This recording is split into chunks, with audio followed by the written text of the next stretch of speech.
Hello, good evening, everybody. So once again, I welcome all of you in today's current affairs. Okay, so today, in the 11th of December, okay, yeah, there are some very good articles in the Hindu newspaper. Okay, one article is related to the national song debate, which was recently carried out in our parliament. Okay, then another question is related to the 8.2 percentage growth rate, which has been recently predicted in the second quarter, not predicted actually, the numbers of second quarter show, the Q3 results actually show that we have this achieved the GDP growth of 8.2% in Q2. Okay, is it sustainable or not? Okay, then after that, we will also see that Australia has made a wonderful law banning social media websites for people below the age of 16 years. I will also analyze that. Then tier 2 bonds which banks are raising. Okay, banks are raising funds through issue of tier 2 bonds. And then there is also qualified institutional placement which some real estate investment trusts have been doing. Okay, what is qualified institutional placement and why is it being done? What are the purposes? All that I will discuss. Okay, after that I will discuss this breeding of Western Tragopan pheasant. Okay, Western Tragopan pheasant, I will tell you. Also IUCN status, I will tell you, and it is important for ecology and environment purpose. Okay, so let us start with the first article. The first article says that the national song debate, a reading between the lines. Okay, so first of all, I'll give you the background of this article. What is the background of this article?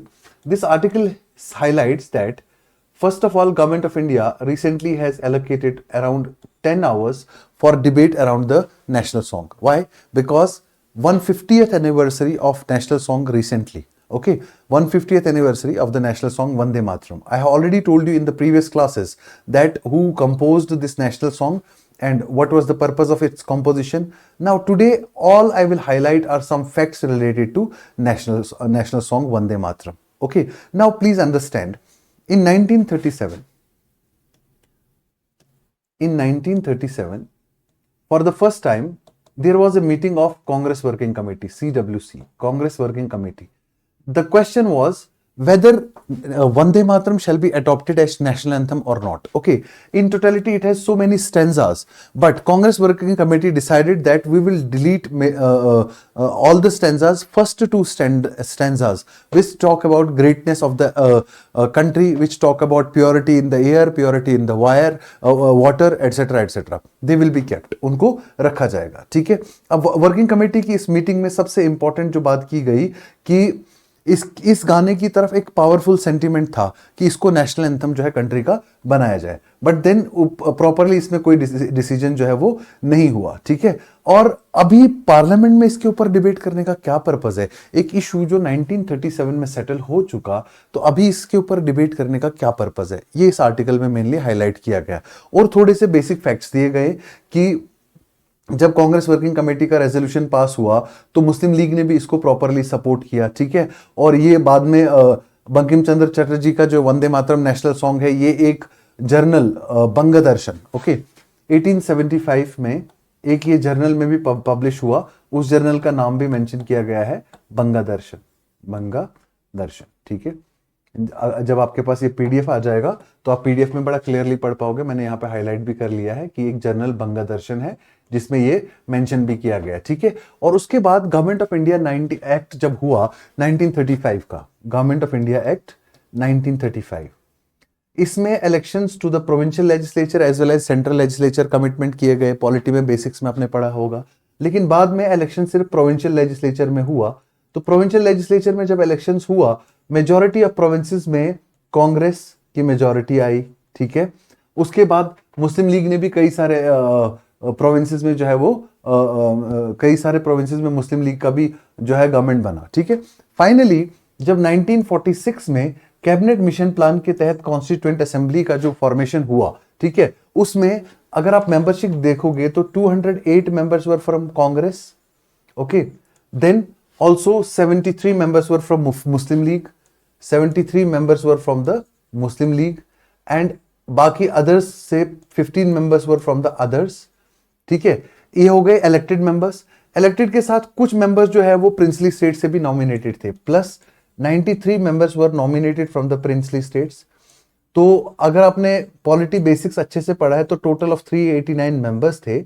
अब UPSC ने एक सवाल पूछा था कि election commission जो है वो पूरी तरह से एक इलेक्टेड बॉडी थी, वो पूरी तरह से एक नॉमिनेटेड बॉडी थी, या वो पार्टली इलेक्टेड या पार्टली नॉमिनेटेड बॉडी थी। तो answer, the correct answer was that election जो हमारा कॉन्स्टिट्यूएंट असेंबली था दैट वाज पार्टली इलेक्टेड, कुछ मेंबर्स इलेक्टेड थे, एंड पार्टली नॉमिनेटेड बॉडी, ठीक है। ये सारा इसमें डिस्कशन किया कि इतना इंक्लूसिव जो हमारा बॉडी था, इसने भी कभी ये डिस्कशन नहीं किया क्या इसको नेशनल एंथम बनाया जाए या नहीं बनाया जाए, ठीक है। फाइनली जब government of India act, independence act 1947 पास किया गया, तो उसमें बाद में डिस्कशंस हुए कि नेशनल सॉन्ग किसको बनाया जाए और नेशनल एंथम किसको बनाया जाए। 3 सॉन्ग्स का कंसिडरेशन हुआ नेशनल सॉन्ग के लिए, ठीक है। एक हमारा जो जन गण मन है, ठीक है, which is also composed bye Rabindranath Tagore, ठीक है।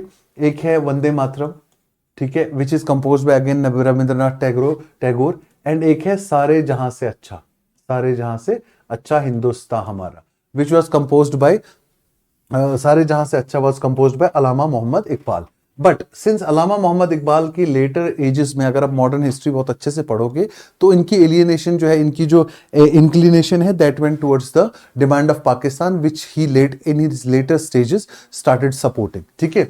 इसलिए सारे जहां से अच्छा को हमने डिस्कार्ड किया, ठीक है। और वंदे मातरम को हमने ये कहा कि ये बहुत अच्छी प्रेज है धरती की, एनवायरमेंट की, ठीक है। लेकिन जनगण मन जो है वो प्योरली कंट्री का स्पिरिट रिप्रेजेंट करता है। तो फाइनली यूनानिमसली ये डिसीजन लिया गया कि इसको नेशनल एंथम बनाया जाए और इसको नेशनल सॉन्ग बनाया जाए, ठीक है।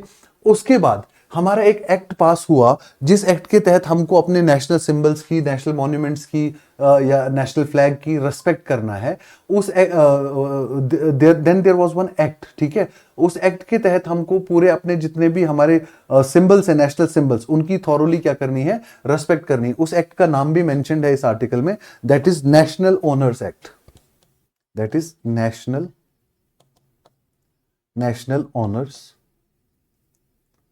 Honours act of 1971।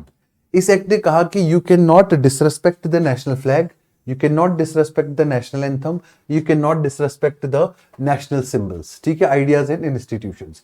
फिर 1976 में कॉन्स्टिट्यूशन का आपको पता है सबसे बड़ा अमेंडमेंट हुआ था, that is called 42nd constitutional amendment act. और इस एक्ट को ही क्या कहते हैं, मिनी कॉन्स्टिट्यूशन भी कहते हैं, ठीक है।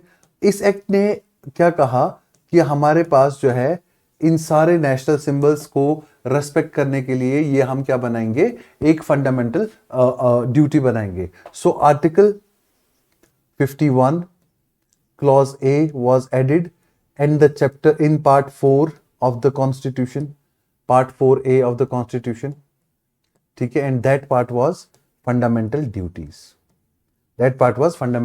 ड्यूटीज, ठीक है, जिसमें यह कहा गया कि एक फंडामेंटल ड्यूटी ये भी होगी कि आपको नेशनल सिंबल्स को, नेशनल इंस्टीट्यूशंस को और नेशनल जितने भी हमारे आइडियाज हैं उनको क्या करना होगा, रेस्पेक्ट करना होगा। This was basically our, this is brief what has been given in the article. तो वो ये कह रहे हैं कि इस वक्त अगर हम ये फोकस कर रहे हैं इतना ज्यादा नेशनल सॉन्ग के ऊपर डिबेट या नेशनल एंथम के ऊपर डिबेट, तो ये बहुत ज्यादा फ्रूटफुल डिबेट नजर नहीं आ रहा, क्योंकि एक इशू जो काफी साल पहले सेटल हो चुका, अब उसके ऊपर डिबेट करने का सेंस नहीं बनता। बेटर आप डिस्कस करो पॉल्यूशन को, बेटर आप डिस्कस करो ट्रैफिक का जो इस समय न्यूसेंस बना हुआ है, बेटर आप डिस्कस करो एयरलाइंस का जो क्राइसिस है, बेटर आप डिस्कस करो इंडस्ट्री वगैरह को, बाकी चीजों को, ठीक है। This has been highlighted in the article, ठीक है। तो ये सारी चीजें जो है आप थोड़ा सा इसको थॉरोली पढ़ेंगे, you will understand each and everything, ठीक है। नेक्स्ट जो है, क्या इंडिया का 8.2 ग्रोथ रेट सस्टेनेबल है या सस्टेनेबल नहीं है, ठीक है। जैसा मैंने आपको अभी बताया कि हमारा जीडीपी का ग्रोथ रेट जो बताया गया कि अभी हमारा इंडिया का जो Q2 का ग्रोथ रेट रिजल्ट्स आया है, तो पता चला कि हम जो है ग्रो कर रहे हैं कितना, 8.2% से, कितना 8.2% ग्रोथ रेट है हमारा, ठीक है। हमेशा याद रखना ये ग्रोथ रेट जो है ये कौन सा होता है, नॉमिनल ग्रोथ रेट, मतलब ये वो ग्रोथ रेट है जिसमें आप सिर्फ production of goods and services count नहीं करते, आप इन्फ्लेशन भी काउंट करते हैं। प्राइसेस के ऊपर भी डिपेंडेंट करता है, कभी कभी इन्फ्लेशन से भी ग्रोथ रेट विजिबल होता है, ठीक है। लेकिन एट द सेम टाइम मैंने आपको पिछले आर्टिकल में जीडीपी डिफ्लेटर समझाया था, जीडीपी डिफ्लेटर समझाया था, जो क्या करता है, जो डिफ्लेट करता है हमारी नॉमिनल जीडीपी को, उसमें से इन्फ्लेशन का इंपैक्ट निकाल के उससे हम अराइव करते हैं किस पे, रियल जीडीपी पे। तो हमारा जीडीपी डिप्लेटर 1 पॉइंट समथिंग के आसपास है, तो इसका मतलब यह है कि अगर नॉमिनल इतना है तो रियल भी इसके आसपास ही होगा, इससे ज्यादा दूर नहीं होगा, क्योंकि डिफ्लेटर का वैल्यू ही जब 1 पॉइंट समथिंग परसेंटेज है, ठीक है। तो इसमें बताया गया है कि पोस्ट पेंडेमिक टाइम में हमने ये देखा है कि क्या ये जेन्युइनली ये पोस्ट पेंडेमिक टाइम का मोमेंटम हमें दिखा पा रहा है कि जो हमारा रोबस्ट ग्रोथ रेट है। आने वाली अनसर्टेनिटीज हमारे पास बहुत है, तो उन अनसर्टेनिटीज में क्या हम ये सिग्निफाई कर सकते हैं कि ये वाला ग्रोथ रेट हम आगे कंटिन्यू कर पाएंगे। और दूसरा क्वेश्चन इस आर्टिकल में ये है कि अगर हमारा ग्रोथ रेट इतना अच्छा है 8.2%, फिर आईएमएफ ने जो हमारे स्टैटिस्टिकल टूल्स पे, नेशनल सिस्टम ऑफ अकाउंट्स पे ग्रेडिंग दिया, तो आईएमएफ ने हमें सी रेटिंग क्यों दिया? आईएमएफ ने कई सारे क्वेश्चंस उठाए हमारी जो है हमारे जो नेशनल स्टैटिस्टिकल अकाउंट्स है या नेशनल अकाउंट स्टैटिस्टिक्स है, उसके ऊपर आईएमएफ के जो क्वेश्चंस हैं वो बहुत सारे जेन्युइन क्वेश्चंस हैं, और वो बहुत एक मेंस का इंपॉर्टेंट क्वेश्चन बन सकता है कि हमारी जो है despite having such robust growth, हमारा जो आईएमएफ का रेटिंग है वो सी क्यों मिला, वो सी रेटिंग क्यों मिला, ठीक है। तो उसके लिए इस आर्टिकल में बड़े डिटेल में डिस्कशंस किए गए हैं कि आईएमएफ की रेटिंग जो है हमारी ग्रेड सी में क्यों आई, उसकी कई सारी शॉर्टकमिंग्स बताई गई हैं, वो मैं अगले पेज पे लिखूंगा ताकि आप थॉरोली उनको पढ़ें और थॉरोली आप इनको रखें जहन में, क्योंकि क्वेश्चन जो है वो बहुत इंपॉर्टेंट है ये, ठीक है। C grade ratings by IMF to Indian national account statistics.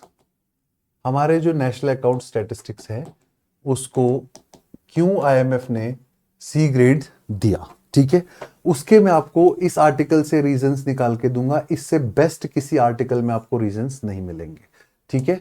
तो प्लीज अंडरस्टैंड करना, फोकस करना, ये बहुत इंपॉर्टेंट चीज है जो मैं डिस्कस करने जा रहा हूं, ठीक है।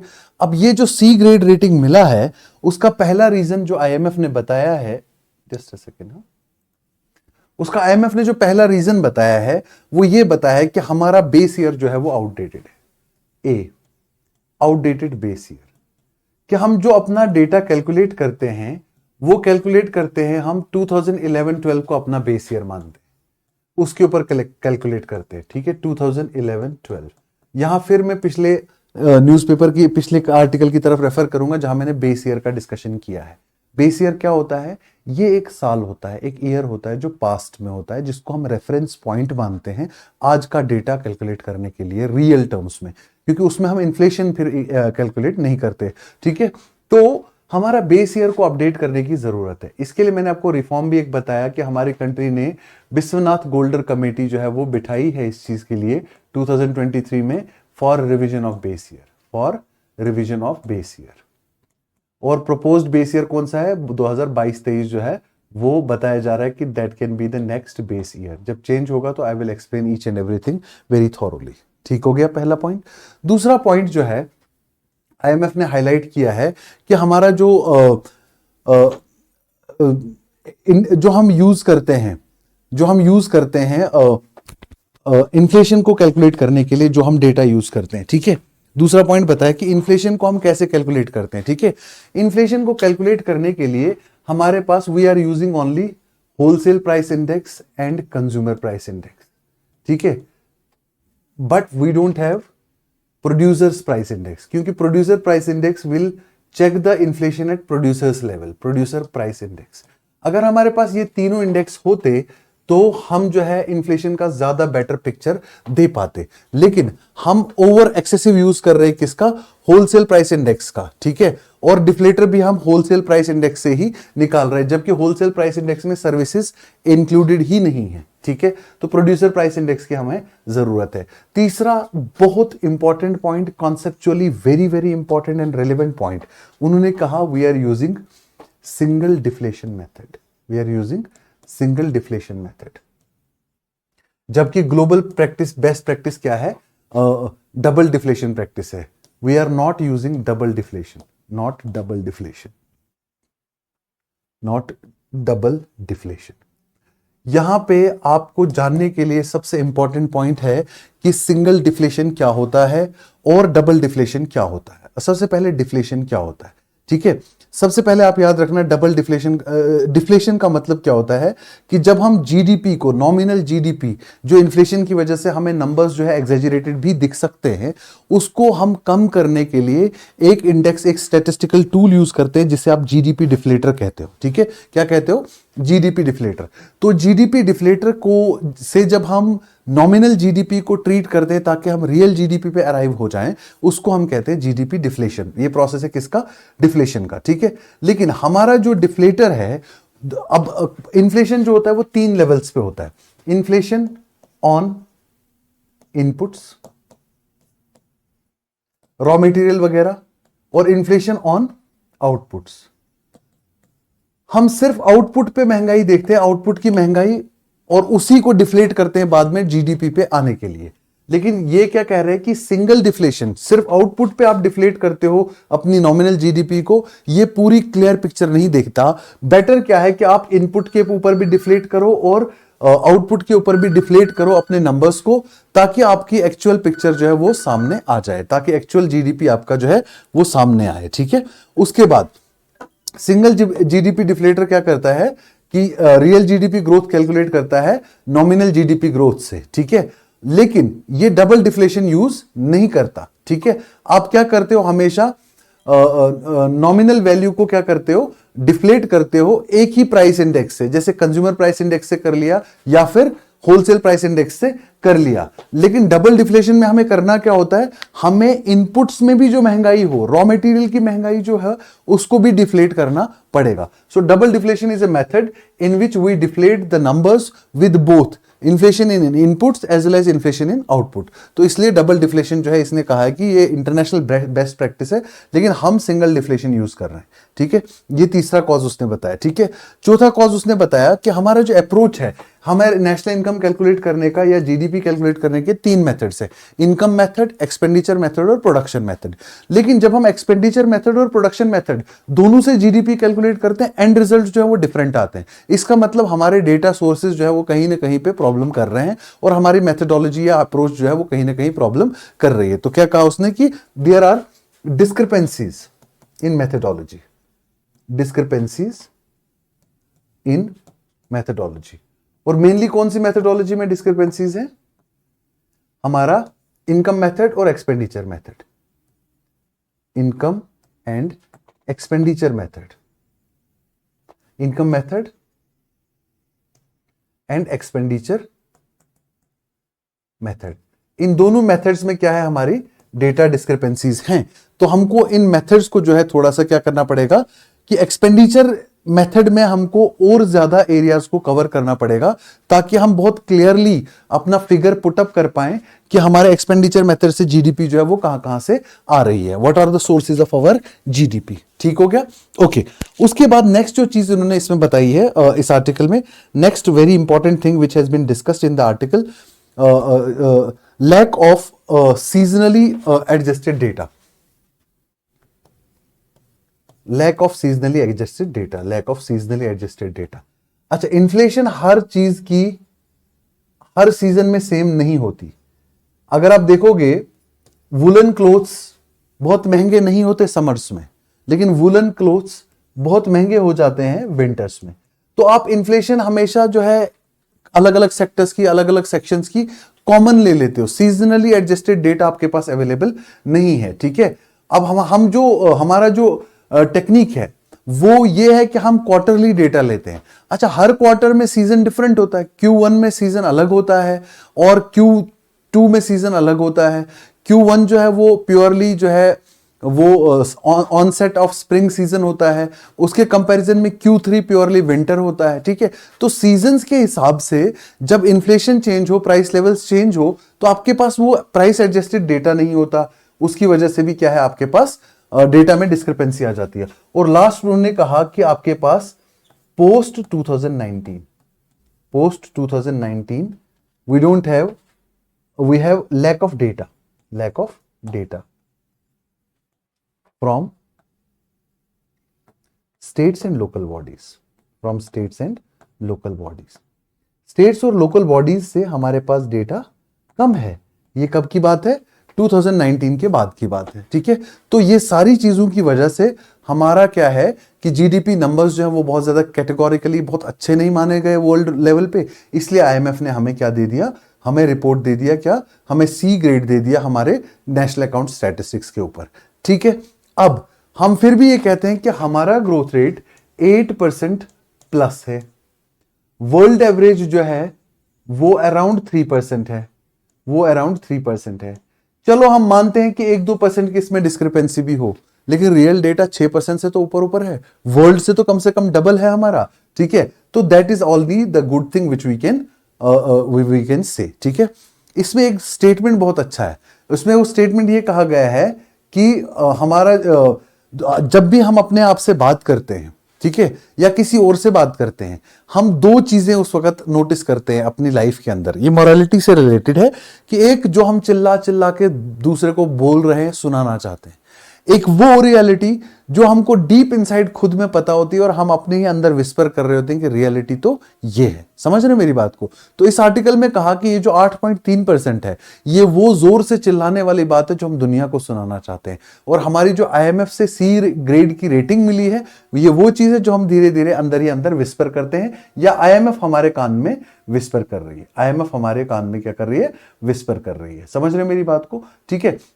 फिर इस आर्टिकल में थोड़ा सा सेक्टर वाइज बताया कि माइनिंग जो है वो भी हिट हो गया, क्यों? क्योंकि मॉनसून बहुत देर तक चला तो माइनिंग वर्क्स कैरी आउट नहीं हो पाए।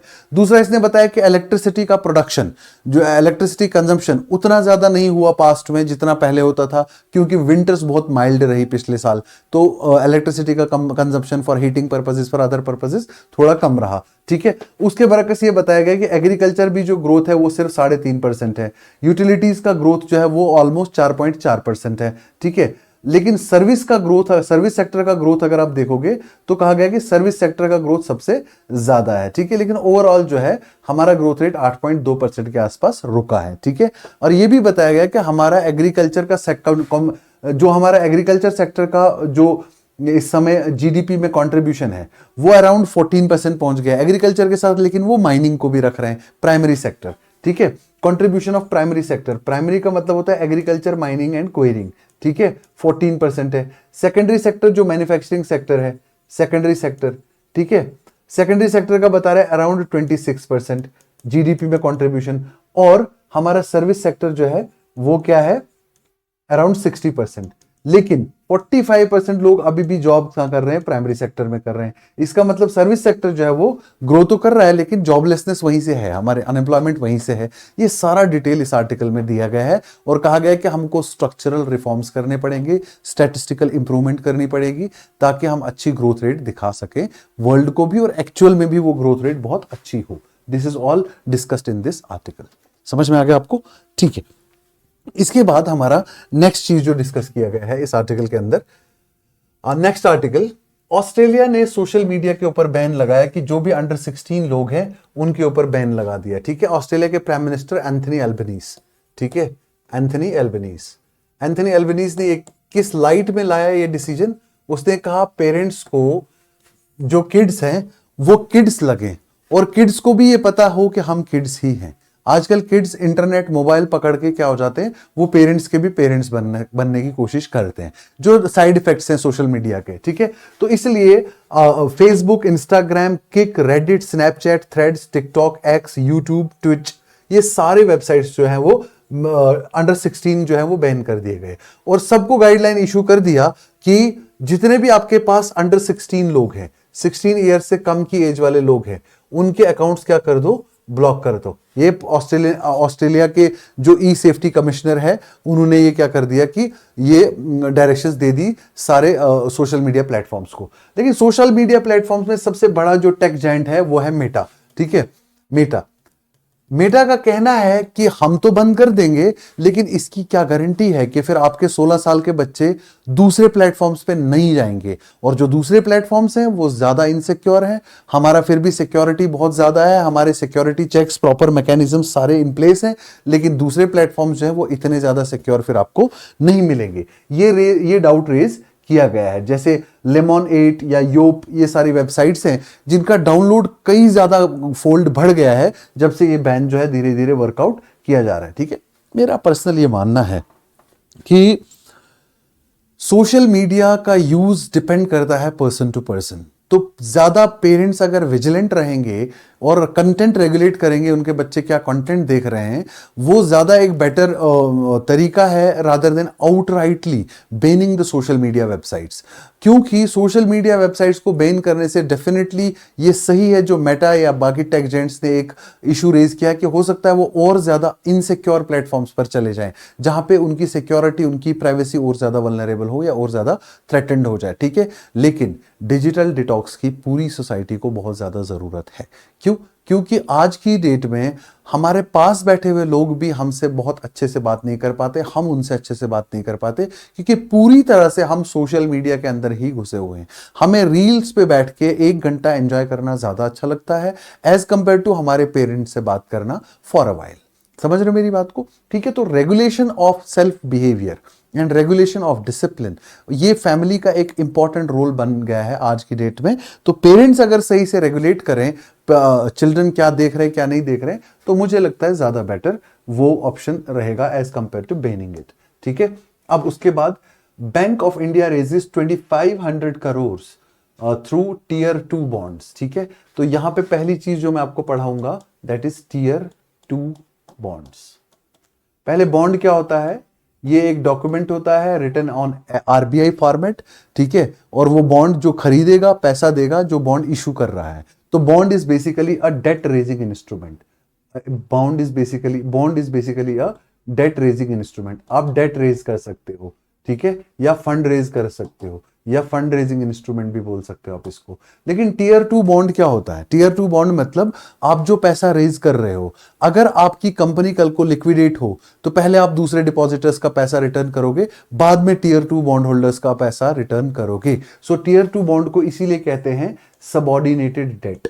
ये वो डेट है जो कंपनी लेती है, इनकर करती है लोगों से, लेकिन जब कंपनी को रिटर्न करना हो तो ये रिटर्न करने की रिस्पॉन्सिबिलिटी सेकंड नंबर पे है। प्राइमरी रिस्पॉन्सिबिलिटी है डिपॉजिटर्स का पैसा रिटर्न करना। ठीक है, तो टीयर 2 बॉन्ड्स का आई होप आपको थोड़ा सा ये टीयर 2 बॉन्ड्स का कॉन्सेप्ट जो है वो समझ में आ गया होगा। बेसिकली हम बेसल 3 नॉर्म्स के अंडर जो हमारे बैंकिंग सिस्टम को रेगुलेट करते हैं, basal 3 norms. Why Basel 3 norms? Basel because they are set up in Basel city of Switzerland and under the Bank of International Settlement. Okay, so Basel city में ये norms, इनका third stage norm 2010 onwards जो है वो finalise किए गए। उसके अंदर हमको कुछ कैपिटल हर बैंक को रखना है एज कैपिटल एडिक्वेसी रेशियो। इतना एडिक्वेट कैपिटल रखना है कि वो बराबर 12 मंथ्स का cash outflow in times of shock जो है वो रख पाए अपने पास। ठीक है, तो कैपिटल एडिक्वेसी रेशियो के अंदर जो टीयर 2 कैपिटल रखते हैं that is called subordinated debt. Tier 2 capital और सप्लीमेंट्री कैपिटल, उसी को रेज करने के लिए टीयर 2 बॉन्ड्स इशू करता है बैंक्स। टीयर 2 कैपिटल और it is also called as supplementary capital. इसके कई सारे नाम है। ठीक है, सप्लीमेंट्री कैपिटल और it is also called as subordinated debt. वो मैंने यहां पे लिखा सबऑर्डिनेटेड डेट। ये सारे नाम है जो टीयर 2 बॉन्ड से पैसा रेज करती है कोई भी फाइनेंशियल कंपनी। कोई भी फाइनेंशियल कंपनी जो टीयर 2 बॉन्ड से, अच्छा इसकी मेच्योरिटी हमेशा लॉन्ग टर्म होती है, मिनिमम मेच्योरिटी 5 इयर्स। ठीक है, टीयर 2 बॉन्ड्स की मेच्योरिटी लॉन्ग टर्म होती है। Maturity is always long term. Long term that is more than और equal to 5 years. More than और इक्वल टू 5 इयर्स, ये उसकी मेच्योरिटी होती है। ठीक है, और उसके बाद इंटरेस्ट रेट थोड़ा सा इसमें हाई होता है। क्यों? क्योंकि इसके साथ हाई रिस्क भी जुड़ा है कि अगर कंपनी कल को डूब गई, कंपनी का लिक्विडेशन हो गया, तो बंदे को पहले पैसा वापस नहीं मिलेगा। पहले डिपॉजिटर्स का पैसा मिलेगा, पहले सीनियर डेट होल्डर्स का पैसा मिलेगा, पहले जनरल क्रेडिटर जो उधार देने वाले लोग हैं कंपनी को, उनको पैसा मिलेगा, उसके बाद फिर टीयर 2 बॉन्ड होल्डर्स को पैसा मिलेगा। समझ गए मेरी बात को? So this is all you need to understand about tier 2 bonds, ठीक है। एक और न्यूज है यहां पे छोटी सी, वो है Brookfield India real estate investment trust. Brookfield India एक रियल एस्टेट इन्वेस्टमेंट ट्रस्ट है। ये real estate investment trust REIT, ये वो फाइनेंशियल इंस्टीट्यूशंस हैं जो क्या करते हैं, फंड्स रेज करते हैं मार्केट से रियल एस्टेट में इन्वेस्टमेंट करने के लिए। ये क्वालिफाइड इंस्टीट्यूशनल प्लेसमेंट के थ्रू 35,000 करोड़ रुपए रेज करने की कोशिश कर रहे हैं, ठीक है। अब व्हाट आर यहां पे इस आर्टिकल से जो हमको चीज अंडरस्टैंड करनी है वो है what is qualified institutional placement, QIP। तो ये एक अलग टर्म है QIP, qualified institutional placement. Placement का मतलब होता है sale of shares by companies, ठीक है। अब वो किसको से सेल ऑफ शेयर्स करेंगे वो इंपॉर्टेंट चीज रहेगी यहां पे, ठीक है। तो क्वालिफाइड मतलब वो लोग, नॉट लोग, वो एंटिटीज जिनको बताया गया कि ये बड़ी सिक्योर एंटिटीज हैं, इनको शेयर बेच सकते हैं। जैसे कि म्यूचुअल फंड्स हो गए, सेबी म्यूचुअल फंड या Kotak mutual fund, Birla mutual funds, इनसे ये रिसीव करेंगे बिड्स पहले और फिर ये इशू करेंगे अपना क्वालिफाइड इंस्टीट्यूशनल प्लेसमेंट के थ्रू क्या करेंगे, ये अपने शेयर्स इशू करेंगे और उनसे पैसा लेंगे, ठीक है। तो 35,000 करोड़ इनको, सॉरी 3,500 करोड़ इनको रेज करना है क्वालिफाइड इंस्टीट्यूशनल प्लेसमेंट के थ्रू। और जो लोग वो बॉन्ड्स जो हैं वो शेयर जो परचेज करेंगे उनको बोलते हैं QIBs, क्वालिफाइड इंस्टीट्यूशनल बायर्स। उनको क्या बोलते हैं, क्वालिफाइड इंस्टीट्यूशनल बायर्स। याद रखना ये कभी भी रिटेलर्स नहीं होते, इंडिविजुअल्स नहीं होते, इंस्टीट्यूशनल बायर्स ही होते हैं, qualified institutional buyers, qualified institutional buyers. ये 2006 में ये वाला विंडो जो है लॉन्च किया था securities exchange board of India ने, ताकि बड़ी बड़ी कंपनीज या बड़े बड़े ट्रस्ट क्या कर सकें, वो थोड़ा सा पैसा जो है वो उठा सके मार्केट से, ठीक है। वो क्या कर सके, पैसा उठा सके मार्केट से, ठीक है। और इसका पर्पस क्या है, पर्पस ये है कि आपको सेबी के लॉन्ग प्रोसेस से नहीं गुजरना पड़ेगा, लिस्टिंग नहीं करनी पड़ेगी अपने शेयर्स को सेल करने के लिए। आप डायरेक्टली क्वालिफाइड इंस्टीट्यूशनल बायर्स को अपने शेयर्स सेल कर सकते हो विदाउट लिस्टिंग। इसके लिए स्टॉक एक्सचेंज पे लिस्टिंग जो है वो मैंडेटरी नहीं है। ये सारी टर्म्स इंपॉर्टेंट है, ये सारे फैक्ट्स इंपॉर्टेंट है, ये सारी कॉन्सेप्ट्स इंपॉर्टेंट है आपकी इकोनॉमी के लिए, ठीक है। करंट अफेयर्स में थोड़ा सा जस्ट हाईलाइट्स ही दे सकते हैं, बहुत डिटेल पढ़ने के लिए इकोनॉमी का बहुत बेसिक्स जो है वो वहां से स्टार्ट करना पड़ेगा, ठीक है। उसके बाद लास्ट क्वेश्चन जो है वो किसके बारे में है, लास्ट क्वेश्चन जो है वो किसके बारे में है, it is related to the state bird of Himachal, that is called basically, it is also called as western tragopan, okay. Western tragopan, western tragopan is a pheasant, okay, and it is India's rarest pheasant, rather I should say, India's rarest, ठीक है, India's rarest, ठीक है। और कहां कहां mostly ये पाए जाते हैं, mostly in Jammu Kashmir, then Himachal Pradesh and then Uttarakhand also, ठीक है। जम्मू कश्मीर में इसका सबसे बड़ा जो इस समय ये थ्रेट फेस कर रहा है वो थ्रेट है बेसिकली, इसकी जो थ्रेट है इस समय लॉस ऑफ हैबिटेट, ठीक है। और इसलिए आप इसको इन सीटू नहीं, आप इसको आउट ऑफ एनवायरमेंट लाके एक्स-सीटू इसका कंजर्वेशन कर रहे हैं, ठीक है। और उसको कहते हैं कैप्टिव ब्रीडिंग, ठीक है। क्या कहते हैं, कैप्टिव ब्रीडिंग। तो कैप्टिव ब्रीडिंग मींस कैप्चर करके आप एक अलग एनवायरमेंट में रख के इनको ब्रीड कराते हो। कैप्टिव ब्रीडिंग से इसका पॉपुलेशन बहुत ज्यादा जो है वो बढ़ नहीं रहा, ठीक है, बहुत ज्यादा बढ़ नहीं रहा, ठीक है। और international union on conservation of nature, okay, IUCN, वो क्या कहता है कि सिर्फ इसके अराउंड 3,000 से 9,500 जो है इसकी इंडिविजुअल्स जो है वो अब हमारे पास बचे हुए हैं, ठीक है। तो ये जो वेस्टर्न ट्रेगोपन फिजेंट है, ठीक है, वेस्टर्न ट्रेगोपन फिजेंट जो है ये एक अभी स्पीशीज है जिसको बहुत ज्यादा कंजर्वेशन करने की जरूरत है, ठीक है। इसको एक दो नाम से और जाना जाता है, ये याद रखना, it is also called as Jujurana, JUJURANA, also known by local name Jujurana, okay, और also known as king of birds, king of birds. ये कुछ टर्मिनोलॉजीज होती है, कुछ छोटे छोटे फैक्ट्स होते हैं जिनको थोड़ा सा कभी कभी ये क्वेश्चन जो है कभी कभी पूछे जा सकते हैं, ठीक है। अब वेस्टर्न ट्रैगोपैन ऐसा नहीं है आज ही न्यूज में आया, ये पहले भी न्यूज में रहा है, ठीक है। और IUCN कहता है कि अगर इसको बचाया ना जाए तो ये एंडेंजर्ड हो जाएगा। और अभी का स्टेटस इसका क्या है, as per IUCN, international union on conservation of nature, western tragopan का इस समय जो है स्टेटस वो क्या है, वल्नरेबल। वो क्या है, वल्नरेबल। लेकिन अगर बचाया ना जाए तो ये एंडेंजर्ड हो जाएगा, क्रिटिकली एंडेंजर्ड हो जाएगा और धीरे धीरे एक्सटिंक्ट हो जाएगा। धीरे धीरे क्या हो जाएगा, एक्सटिंक्ट। हंटिंग भी इसका एक बहुत बड़ा जो है थ्रेट है, हैबिटेट लॉस एक बहुत बड़ा थ्रेट है। ये सारी चीजें जो है इसकी अच्छा, this is all you need to understand. समझ रहे मेरी बात को। एक ग्रेट हिमालयन नेशनल पार्क जो है इसका, ग्रेट हिमालयन नेशनल पार्क का फॉरेस्ट जोन जो है, Great Himalayan National Park, it is in Himachal Pradesh, ये इसका मेन हैबिटेट है, ठीक है। तो क्वेश्चन ये भी आ सकता है कभी कि हमारा ग्रेट हिमालयन नेशनल पार्क कहाँ है। अब सारी हिमालयन स्टेट्स का दे देगा तो आपको आइडिया नहीं होगा। Great Himalayan National Park Himachal Pradesh में, जो इसका मेन हैबिटेट जोन है, मेन हैबिटेट जोन है उसके फॉरेस्ट जोन में, ठीक है। सबसे ज्यादा population Great Himalayan National Park में ही इसकी अवेलेबल है, ठीक है। ये सारे आज के करंट अफेयर्स हैं और please go through them, very much interesting points. Thank you so much for joining me today. Till we meet again tomorrow, we will be parting our ways. All the best. Study well. Stay healthy. Thank you.